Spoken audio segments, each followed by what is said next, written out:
Olá pessoal, uma boa tarde a todos. Hoje, dando sequência ao nosso estudo do Evangelho segundo o Espiritismo, vamos terminar o item sobre ressurreição e reencarnação, que está lá no capítulo 4, né? Ninguém pode ver o reino de Deus se não nascer de novo. Já falamos da semana passada um pouco e vamos continuar agora encerrando o tema ressurreição e reencarnação, lógico, sob a ótica espírita. Então, no Espiritismo, muitas vezes os conceitos de ressurreição, reencarnação são abordados de maneiras distintas, embora muitas vezes sejam confundidos com outras religiões. A visão espírita se baseia em uma compreensão da vida e da morte que é diferente do que é pregado por algumas vertentes do cristianismo. Por exemplo, a reencarnação é um dos pilares da doutrina espírita, é um dos pilares, conforme a codificação de Allan Kardec. Então nós já sabemos, né? Ela é entendida como um retorno do espírito à vida corpórea, sim, mas em um novo corpo, com o objetivo qual? A evolução espiritual. Nós, espíritas, acreditamos que o espírito, temos certeza que o espírito é imortal e após a morte do corpo físico, ele continua sua jornada evolutiva em outras dimensões e em seguida volta, através da reencarnação, para uma nova experiência terrena. Então, qual seria o propósito da reencarnação? É a purificação e o aprimoramento do espírito, que, ao longo de várias existências, tem a oportunidade de reparar erros, evoluir moralmente, adquirir mais conhecimento, ou seja, a lei de causa e efeito, ou a lei do karma, é fundamental para esse processo. Ou seja, as ações de uma vida podem gerar consequências que serão vivenciadas em existências futuras, que nada mais é do que a prova da justiça divina, que não condena ninguém e que dá a todos nós oportunidade de repararmos as nossas falhas e adquirirmos mais conhecimento e também mais virtudes. Esse é o objetivo. Agora, o que a doutrina fala sobre a ressurreição, que era aquilo que os judeus acreditavam na época, por ainda não terem maior discernimento a respeito do assunto. Então, eles acreditavam, como existem ainda algumas vertentes do cristianismo que acreditam que a ressurreição é a volta no mesmo corpo para o juízo final, dizem eles, né? Então, não faz sentido a ressurreição da carne. Por quê? Porque uma vez o corpo físico já se decompõe, já voltou para a natureza, os seus princípios, né? Que compõem o corpo físico. Não tem como recuperar isso aí. Então, para os espíritas, nós espíritas, a ressurreição, conforme mencionada na Bíblia, é uma metáfora para o quê? Para a ressurreição do espírito. Isso significa que após a morte, o espírito se liberta da matéria e ressurge para uma nova vida espiritual, mas não no mesmo corpo físico.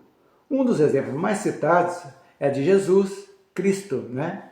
Na visão espírita, a ressurreição de Jesus não foi do seu corpo físico, mas sim do seu corpo, né, espiritual, através do seu perispírito, né, que ele se fez presente usando, né, da energia. Ele não fez milagre, ele usou simplesmente a energia que hoje o Espiritismo explica como a materialização de espíritos, onde vários médios fornecem o fluido necessário para que o espírito se possa fazer visível, né?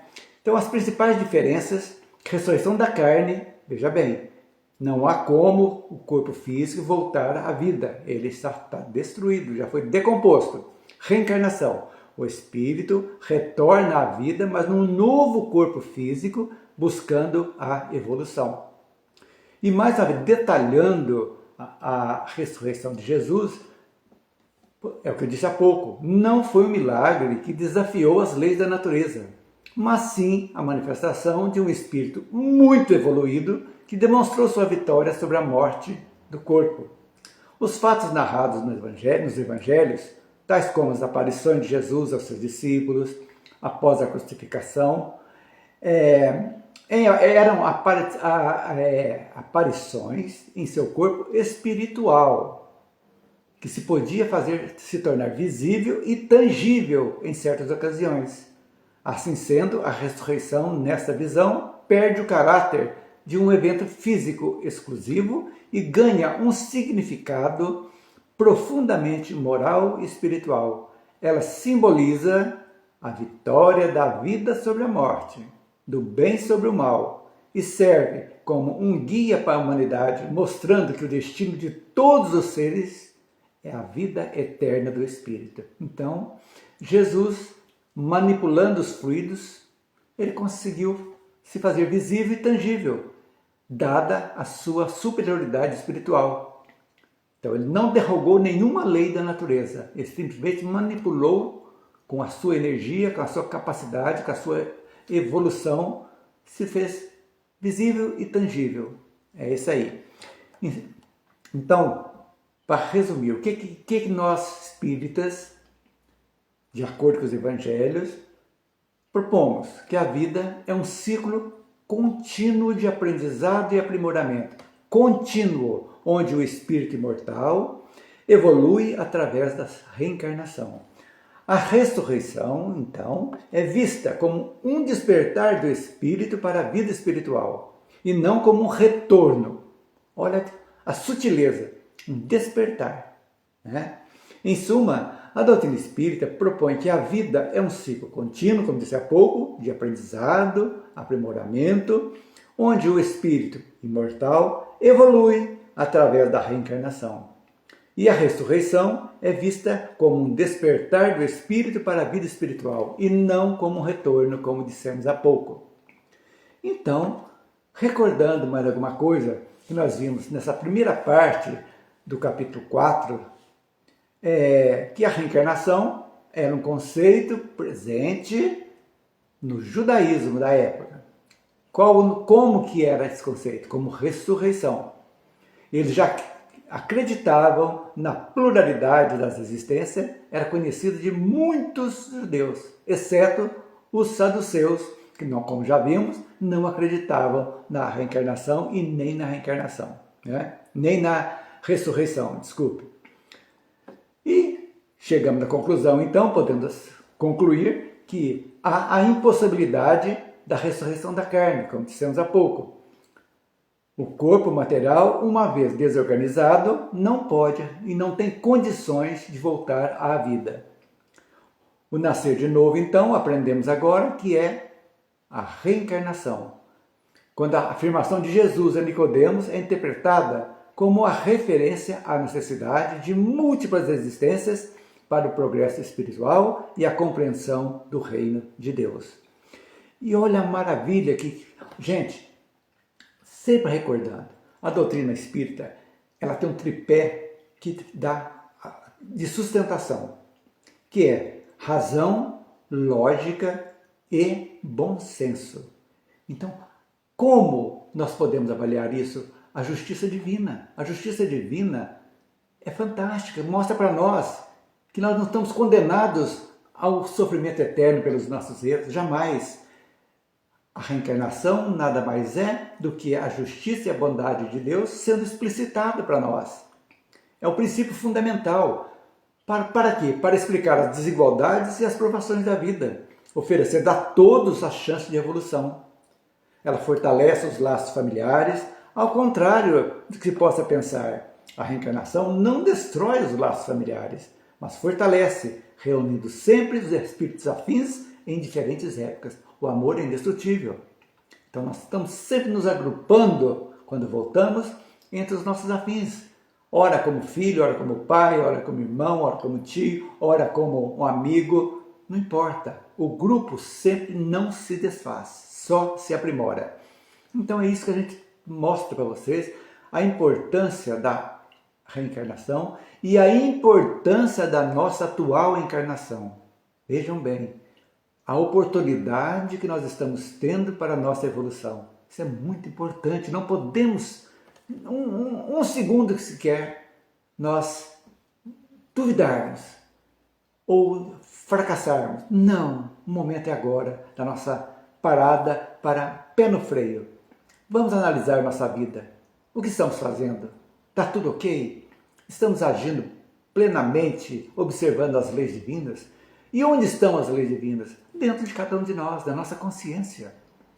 Como dissemos há pouco, e o reino de Deus está onde? Também está dentro de nós. Quanto mais nós aprofundarmos a nossa caminhada evolutiva, mais estaremos mais perto de Deus, da essência divina. É isso.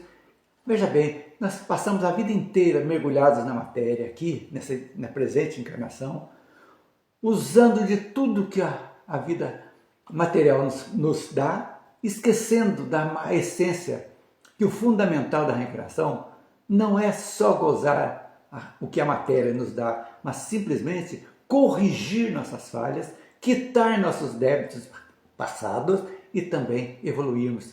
Como evoluímos? Quando aprimoramos as nossas virtudes, quando nós colocamos o bem sobrepondo ao mal, quando analisamos as nossas atitudes, nossos pensamentos, nossas palavras e verificar se realmente estamos fazendo isso, se estamos colocando o bem sobre o mal. Será que quando somos maledicentes, quando somos invejosos, rancorosos, nós estamos agindo de acordo com a lei divina? Vamos pensar um pouquinho a respeito? Vamos entender a importância da nossa encarnação? Então é interessante a gente aprender. Então esse capítulo do Evangelho é muito bom, que nos mostra a importância da nossa caminhada evolutiva. Então é isso que eu estou trazendo para vocês, para que a gente possa entender que a reencarnação é uma necessidade evolutiva. Como dissemos há pouco, ela nos dá, é um meio pelo qual a justiça divina se faz presente, oferecendo a nós sempre uma oportunidade para progredir. Ela, como disse há pouco, ela permite o resgate de erros passados e a conquista de um novo corpo para o quê? Para continuar a nossa evolução. Então nós já passamos desde o início, quando lá no mundo primitivo que viemos caminhando no primitivo, estamos no mundo de provas e expiações, centenas ou milhares até de reencarnações. Estamos chegando nesse ponto crucial da nossa caminhada, que a Terra também vai mudar de patamar. A sua essência vai passar para o mundo de regeneração. E nós?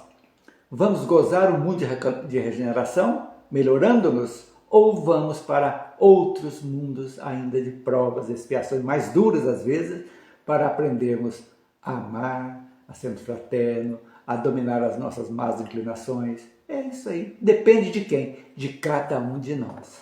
É essa a mensagem. Então a necessidade é muito importante nós entendermos e valorizarmos a nossa encarnação.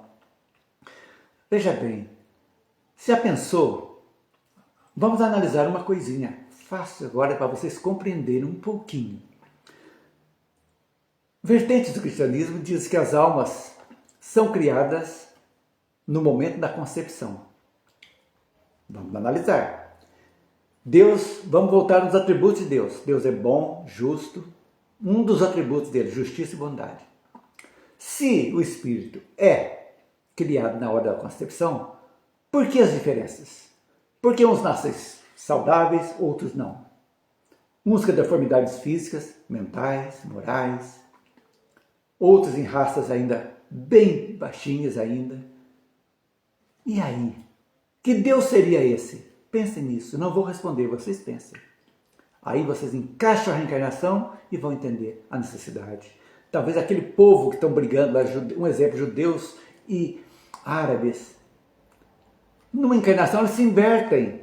Quem foi judeu nasce como árabe para aprender e vice-versa.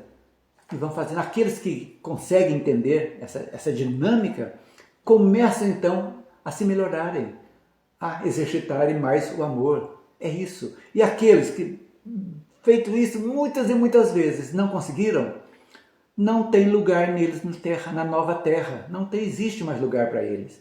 Eles serão mandados para mundos de acordo com a sua evolução moral, sua evolução espiritual. A justiça de Deus não está castigando, está dando oportunidade. Vão durar mais alguns milhares de anos, mas esse espírito também vai chegar a um ponto que ele vai evoluir e vai conseguir seguir adiante. Então, a unidade da existência não bate com a justiça divina. Já a pluralidade da existência, sim, é a justiça divina sendo, colocada em prática e dando oportunidade para nós. Veja que interessante, né, gente? Eu trouxe alguma coisinha aqui para ver as pesquisas, as evidências sobre a reencarnação de estudos no mundo, para a gente encerrar.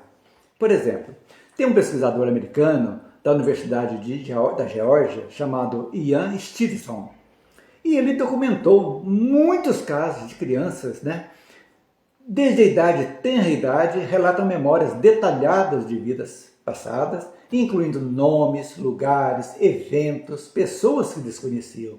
Algumas dessas histórias foram investigadas minuciosamente e apresentaram consistência impressionante, levando alguns a considerar a experiência como evidências de reencarnação. Então, essa pesquisa do Ian Stevenson foi muito importante. Lógico, são evidências, comprovação. Para nós que temos essa noção, sabemos que isso aí realmente é uma das grandes provas.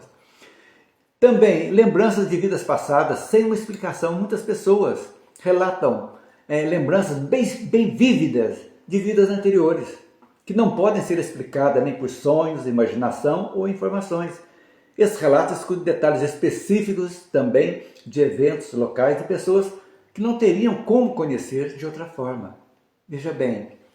E algumas características inatas que nós estamos vendo aí. Genialidade. Nós temos crianças de 4, 5 anos, exímias pianistas tocando coisas fantásticas sem ter conhecimento, entre aspas, da vida atual. Gênios da matemática, da física, novinhos que já vem desabrochando, já tem isso aí.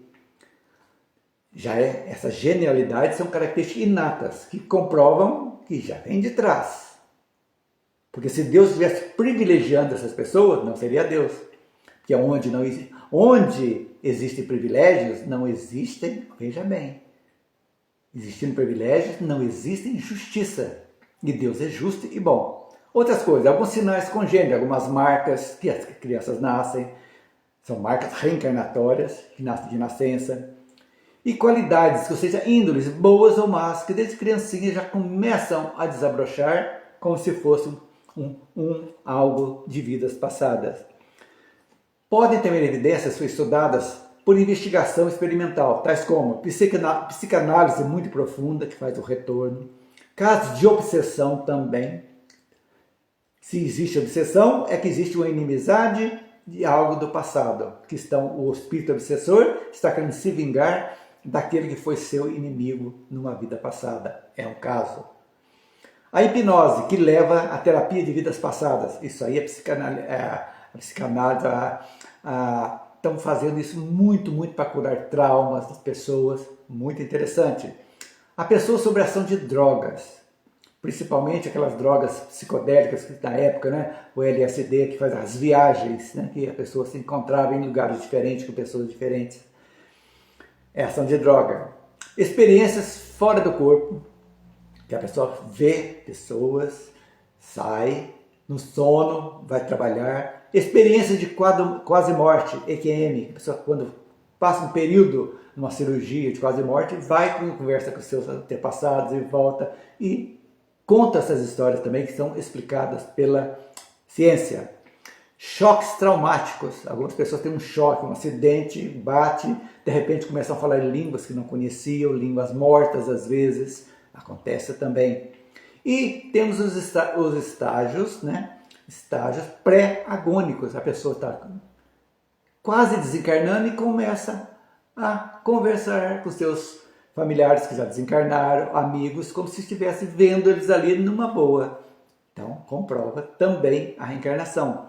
E também, não só o espiritismo, mas também o hinduísmo, o budismo e até algumas correntes do islamismo também têm a reencarnação como parte das suas doutrinas. Então, gente, e mais a mais, nós que entendemos que as nossas existências, que sabemos das 3 leis fundamentais, né?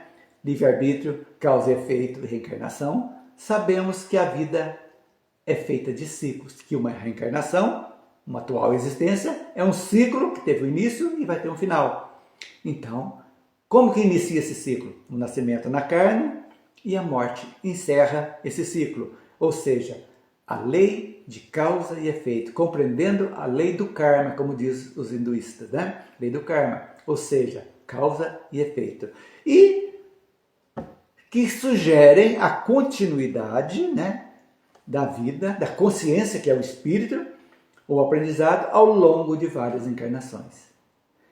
E, resumindo, encerrando esse nosso estudo dessa semana, a lei de reencarnação, vejam bem, é a única que responde às perguntas que todos nós fazemos para nós. De onde eu vim? Para onde eu vou? Por que estou na Terra? Por que tenho esse corpo? Por que tenho essa raça? Por que estou homem? Por que estou mulher? E todas as situações, a lei de reencarnação explica. Sem a reencarnação, Deus perde a característica da perfeita justiça, deixando de ser Deus. Só a reencarnação explica as desigualdades morais, sociais, econômicas existentes em nosso mundo. Veja bem, é isso aí, somente a reencarnação dá aos homens condições e estímulos para continuar trabalhando no desenvolvimento do bem em si e na Terra, na certeza de que a humanidade de hoje, constituída de espíritos milenares, rebeldes que fomos, vamos tornar-nos um dia uma humanidade melhor, mais justa, onde valerá a pena esse esforço no sentir, no pensar e no fazer o bem. Somente com a lei da reencarnação, muitos dos ensinamentos de Jesus se tornaram claros, lógicos, entendidos e aplicáveis de forma consciente e racional. Por isso, Kardec escreveu esse princípio que é a chave que deve restituir ao cristianismo seu verdadeiro sentido. Pessoal, essa é a mensagem que eu trouxe para vocês hoje, encerrando esse item de reencarnação e ressurreição. Espero que tenha ficado bem claro para todos. Por quê? Porque é isso aí que vai nos dar força de nós seguirmos adiante, com calma, superando os nossos desafios diários, que não são poucos. Moramos ainda, habitamos um mundo de provas e expiações, com dificuldades nós temos também momentos bons, mas vale a pena essa introspecção, olharmos para dentro de nós. A pergunta que eu deixo para vocês é essa.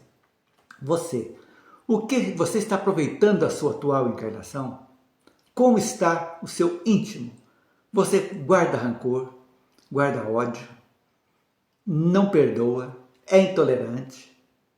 Não responda, responda para você mesmo. Ou você está procurando todo dia ser mais tolerante, ser mais justo, menos maledicente, mais grato a seus pais, te deram a oportunidade de voltar a um corpo físico, eles são fundamentais na nossa vida.